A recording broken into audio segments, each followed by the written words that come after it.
नमस्कार दोस्तों, मैं जुगल किशोर आप सबका अपराध की कहानी के नए एपिसोड में आपका सबका स्वागत करता हूं। दोस्तों, आप सब हमारे साथ जुड़े हुए हैं। चैनल को सब्सक्राइब करें और लाइक करें और कमेंट करें। आपके सहयोग से मुझे हिम्मत मिलती है। कहानी अच्छी लगे तो अपने दोस्तों के साथ शेयर जरूर करें। चले आज की कहानी शुरू करते हैं।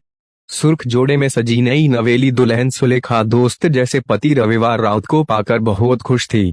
यौवन की दहलीज पर उसने खुली आंखों से जो सपने देखे थे वे साकार हो गए थे। सुलेखा 15 जुलाई 2018 को ब्याह कर खुशी खुशी ससुराल आई थी। शादी के 6 दिन बीत जाने के बावजूद उसके हाथों पर पति के नाम की मेहंदी का रंग अभी भी ताजा था। रविवार राउत बिहार के जिला गया के थाना मुफस्सिल क्षेत्र में आने वाले शहीद ईश्वर चौधरी हाल स्थित मोहल्ला कुर्मी टोला के रहने वाला था। उसके पिता श्याम सुंदर कपड़े के व्यापारी थे। गया में उनका कपड़े का काफी बड़ा कारोबार था जो अच्छा चल रहा था। इससे अच्छी कमाई होती थी। श्याम सुंदर राउत के 3 बेटे थे, रविवार, विक्की और शुक्कर। विक्की और शुक्कर पिता के व्यापार में सहयोग करते थे। सुबह दोनों नाश्ता करके पिता के साथ दुकान पर चले जाते थे और रात में दुकान बढ़ाकर उन्हीं के साथ घर लौटते थे। जबकि यार दोस्तों की संगत में रहकर रविवार की आदतें बिगड़ गई थीं। उसकी आदतें सुधारने के लिए श्याम सुंदर ने उसकी शादी कर दी थी ताकि बहू के आने पर अपनी जिम्मेदारियों को समझ सके। बात 21 जुलाई 2018 की रात की है। पढ़ी लिखी समझदार सुलेखा ससुराल वालों को रात का भोजन कराकर पति के साथ फर्स्ट फ्लोर पर सोने चली गई। दिन भर की थकी हारी सुलेखा को बिस्तर पर लेटते ही नींद आ गई। रविवार भी सो गया। रविवार तब अचानक नींद से उठ बैठा जब उसके कानों में सुलेखा की दर्दनाक चीख पड़ी। नींद से जागकर रविवार ने पत्नी की ओर देखा तो सन रह गया। सुलेखा के गले से तेजी से खून बह रहा था। लगा जैसे किसी ने तेज धार हथियार से गला रेत कर उसकी हत्या की कोशिश की हो। खून देखकर रविवार बुरी तरह घबरा गया। जब उसकी समझ में कुछ नहीं आया तो उसने चादर से सुलेखा का गला लपेट दिया ताकि खून बहना बंद हो जाए। तभी अचानक रविवार की नजर एक महिला पर पड़ी। वह अपना चेहरा कपड़े से ढके हुए थी और उसी कमरे से निकलकर बाहर की ओर भाग रही थी। उस महिला से थोड़ी दूर आगे 2 और महिलाएं तेजी से भागी जा रही थीं। इससे पहले कि नकाबपोश महिला भागने में सफल हो पाती, सुलेखा की चीख सुनकर उसके देवर विक्की और शुक्कर कमरे में आ गए थे। रविवार और उसके दोनों भाइयों ने दौड़कर नकाबपोश महिला को पकड़ लिया और लात घूंसों से उसकी जमकर पिटाई की। नकाबपोश महिला जब बेसुध हो गई तो विक्की ने उसके चेहरे से नकाब उतार दिया। नकाब हटते ही रविवार, विक्की और शुक्कर तीनों दंग रह गए। वह महिला रविवार के जानने वालों में थी जिसका नाम माया था। वह सूड़ी टोला में रहती थी। उधर ज्यादा खून बहने से सुलेखा की हालत बिगड़ती जा रही थी। इस बीच रविवार के भाई विक्की ने 100 नंबर पर फोन करके इस घटना की सूचना पुलिस कंट्रोल रूम को दे दी थी। कंट्रोल रूम से सूचना मिलते ही थाना मुफस्सिल के थानेदार कमलेश शर्मा अपनी टीम के साथ मौके पर पहुंच गए। घटनास्थल पर पहुंचकर उन्होंने हत्या की कोशिश करने वाली माया को आला कत्ल ब्लेड के साथ गिरफ्तार कर लिया। सुलेखा की हालत बिगड़ती जा रही थी। रविवार उसे इलाज के लिए मगध मेडिकल अस्पताल ले गया और इमरजेंसी वार्ड में भर्ती करा दिया। डॉक्टरों ने उसका इलाज शुरू कर दिया। समय पर इलाज मिल जाने से सुलेखा बच गई। यह 15-16 जुलाई 2018 की रात 2:30 बजे की बात थी। अगले दिन रविवार राउत की नामजद लिखित तहरीर पर मुफस्सिल थाने में माया के खिलाफ 307 आईपीसी के अंतर्गत केस दर्ज कर लिया गया। मुकदमा दर्ज होने के बाद थानेदार कमलेश शर्मा सुलेखा का बयान लेने मगध मेडिकल अस्पताल पहुंचे। सुलेखा ने कमलेश शर्मा को बताया कि रात 1-1:30 बजे के करीब उसका पति रविवार दरवाजा खोलकर बाहर चला गया था। तभी एक नकाबपोश औरत ने कमरे में घुसकर मुझ पर हमला बोल दिया। एक औरत कमरे के अंदर थी जबकि दूसरी कमरे के दरवाजे के पास खड़ी थी। वह वहीं से पूछ रही थी कि सुलेखा मरी या नहीं। मुझ पर नकाबपोश औरत ने न केवल हमला किया बल्कि मुझे तेजाब पिलाने की भी कोशिश की, लेकिन मेरी चीख सुनकर ऊपर आए मेरे देवरों ने मुझे बचा लिया। पकड़ी गई औरत ने अपना नाम माया बताया।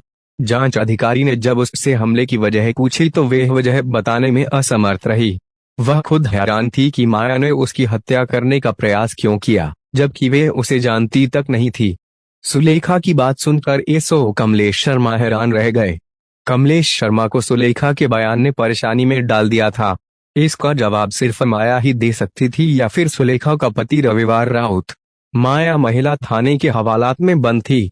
कमलेश शर्मा ने थाने लौटकर आरोपी माया को महिला थाने से बुलवाया, फिर उससे पूछताछ की। माया का बयान सुनकर विवेचक शर्मा अवाक रह गए। माया ने पुलिस को बताया कि रविवार और उसके बीच करीब 3 साल से प्रेम संबंध थे। दोनों एक दूसरे को प्यार करते थे। रविवार उससे शादी करना चाहता था, लेकिन अपने घर वालों की वजह से वे ऐसा नहीं कर पाया। अपने बयान में माया एक एक रात से पर्दा उठाती गई।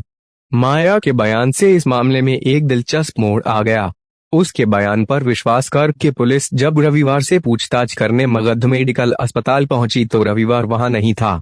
उसकी जगह सुलेखा के पास उसका छोटा भाई विक्की बैठा था। पुलिस ने जब विक्की से रविवार के बारे में पूछताछ की तो उसने बताया कि रविवार घर पर होगा। एसओ कमलेश शर्मा ने रविवार को अस्पताल बुलाने के लिए एक सिपाही उसके घर भेजा। सिपाही रविवार के घर पहुंचा तो वह वहां भी नहीं था। पूछने पर घर वालों ने बताया कि वह रात से अस्पताल से घर नहीं लौटा है।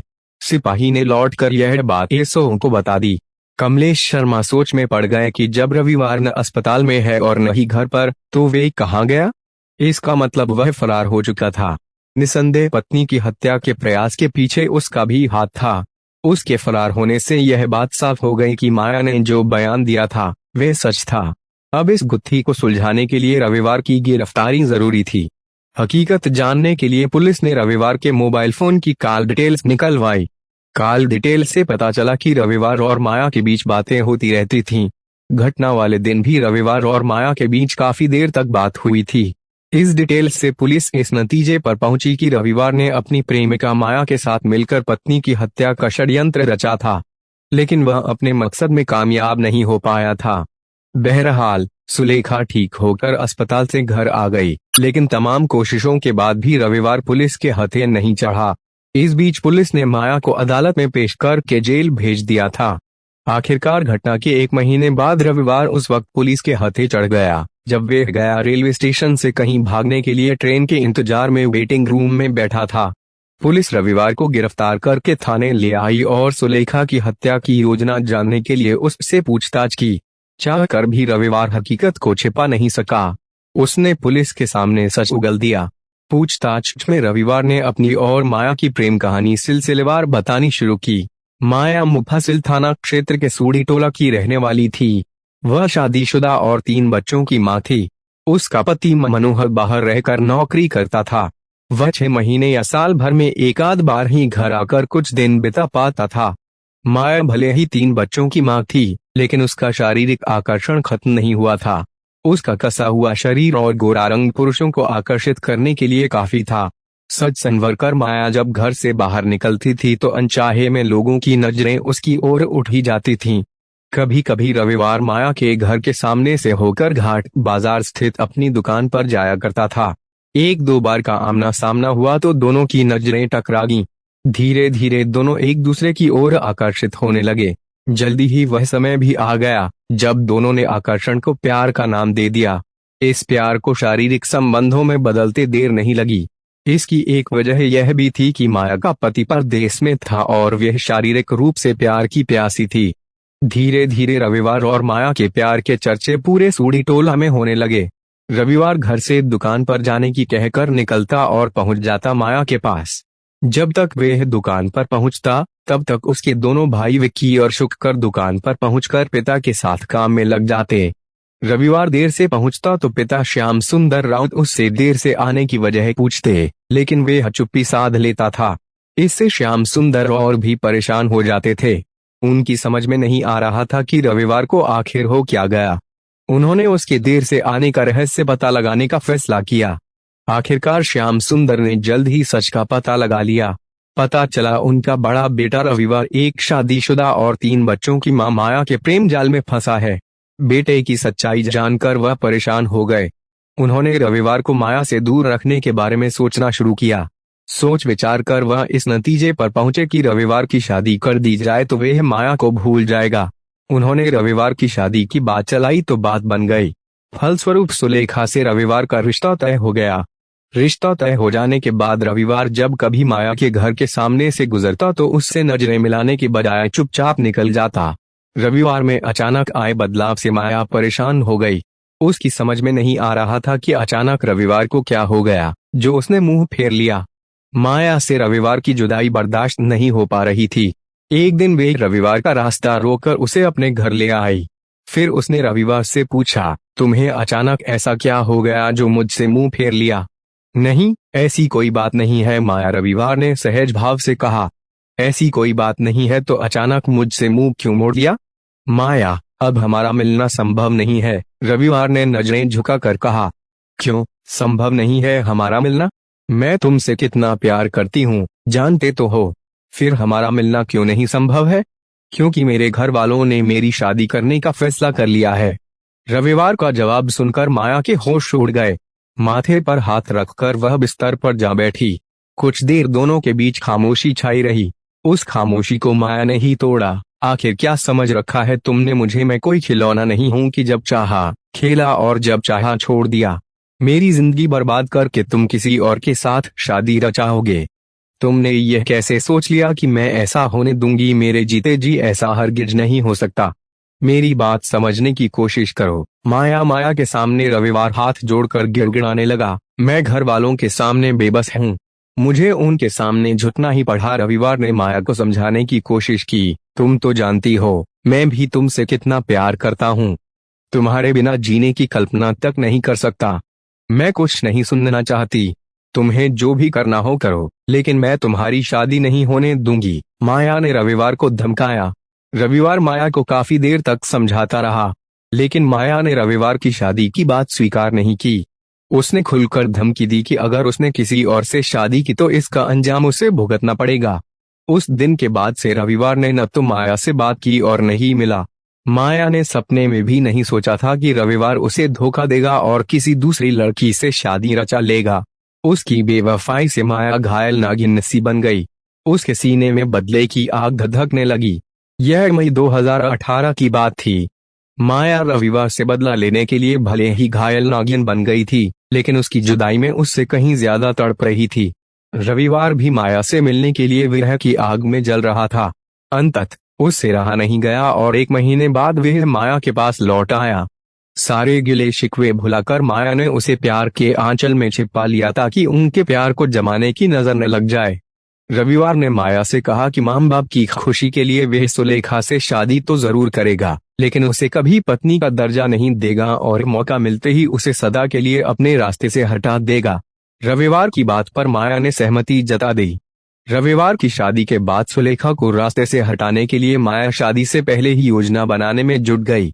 बहरहाल वह दिन भी आ गया जिसका रविवार और माया को इंतजार था। 15 जुलाई 2018 को रविवार की शादी सुलेखा के साथ हो गई।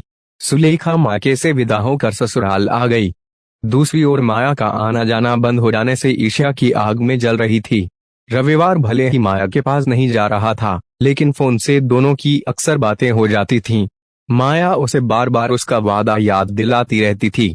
रविवार उससे कह देता था कि जल्द ही अपना वादा पूरा करेगा। शादी के 4 से 5 दिन बाद रविवार के घर से सब मेहमान चले गए। घर पूरी तरह खाली हो गया। 21 जुलाई 2018 की दोपहर रविवार चुपके से माया से मिलने उसके घर जा पहुंचा। उस वक्त घर में माया के अलावा कोई नहीं था। उसके 3 बच्चे स्कूल गए हुए थे। पहले तो दोनों ने मौके का भरपूर फायदा उठाया। फिर रविवार और माया अपनी पहले से तैयार योजना पर बात की। रविवार ने माया से कहा कि आज रात सुलेखा को हमेशा के लिए रास्ते से हटा दिया जाएगा। मेरे फोन का इंतजार करना। जैसे ही मैं फोन करूं, धारदार हथियार लेकर मेरे घर आ जाना। घर का दरवाजा खुला रहेगा। रात 10 बजे के करीब सुलेखा पति, सास, ससुर और देवरों को खाना खिलाकर पति के साथ पहली मंजिल पर सोने चली गई। उसे क्या पता था कि आज की रात उस पर भारी पड़ने वाली है। खैर, पति पत्नी बातें करते करते कब सो गए पता ही नहीं चला। रात 1 बजे के करीब रविवार की आंखें खुल गईं। उसने देखा सुलेखा गहरी नींद में सो रही थी। रविवार मोबाइल लेकर आहिस्ता से बिस्तर से नीचे उतरा और दरवाजा खोलकर बाहर चला गया। तभी सुलेखा की आंखें खुल गईं। उसने पति से इतनी रात गए बाहर जाने के बारे में पूछा तो रविवार ने कहा कि बाथरूम जाना है, अभी आता हूँ। रविवार घर से बाहर निकल आया और फोन करके माया को बता दिया कि रास्ता साफ है, आ जाओ। थोड़ी देर बाद रविवार बाहर से लौट आया और फिर सोने का नाटक करने लगा। करीब 30 मिनट बाद माया 2 महिलाओं के साथ रविवार के घर पहुंच गई। माया इन महिलाओं को सुरक्षा के लिए लाई थी, उन्हें उसने बाहर ही रोक दिया था। माया स्वयं चुपके से सीढ़ियों के सहारे रविवार के कमरे में दाखिल हो गई। उसे रविवार के घर का कोना कोना पता था। सुलेखा रविवार के बगल में सोई हुई थी। माया ने साथ लाए धारदार ब्लेड से सुलेखा के गले, चेहरे और आंख पर वार किए, साथ ही उसका गला दबाने का भी प्रयास किया। अचानक हुए हमले से सुलेखा के मुंह से दर्दनाक चीख निकल गई। पत्नी की चीख सुनकर सोने का बहाना कर रहा रविवार उठ बैठा। तब तक नीचे से रविवार के दोनों भाई विक्की और शुक्कर ऊपर कमरे में पहुंच गए। विक्की और शुक्कर को देख माया डर गई, क्योंकि रविवार का पूरा गेम ही उलटा पड़ गया था। जैसे ही माया वहां से भागी, विक्की और शुक्कर ने उसे दौड़ाकर पकड़ लिया और उसे मारने पीटने लगे। किसी को शक ना हो सोचकर रविवार भी भाइयों के साथ जा मिला और मौका देखकर माया को लात थप्पड़ मारने लगा। माया के गिरफ्तार हो जाने के बाद उससे महिला थाने में एसओ विमला ने पूछताछ की। माया ने सुलेखा की हत्या की योजना का खुलासा कर दिया कि कैसे उसने अपने प्रेमी रविवार के साथ मिलकर सुलेखा की हत्या की योजना बनाई थी। उसके बयान पर पुलिस ने उसके प्रेमी और सुलेखा के पति रविवार को पत्नी की हत्या की कोशिश करने का मुकदमा दर्ज करके गिरफ्तार कर लिया। कथा लिखे जाने तक दोनों प्रेमी प्रेमिका रविवार राउत और माया जेल में बंद थे। बेटे की करतूत पर मां बाप को काफी दुख पहुंचा। स्वस्थ हो चुकी सुलेखा ससुराल से मायके लौट गई। उस रात माया के साथ आई दो महिलाओं का पता नहीं चल सका। दोस्तों, आपको कहानी अच्छी लगी हो तो चैनल को सब्सक्राइब जरूर करना और लाइक कमेंट भी कर देना। आपका लाइक और शेयर मुझे हिम्मत देता है कल फिर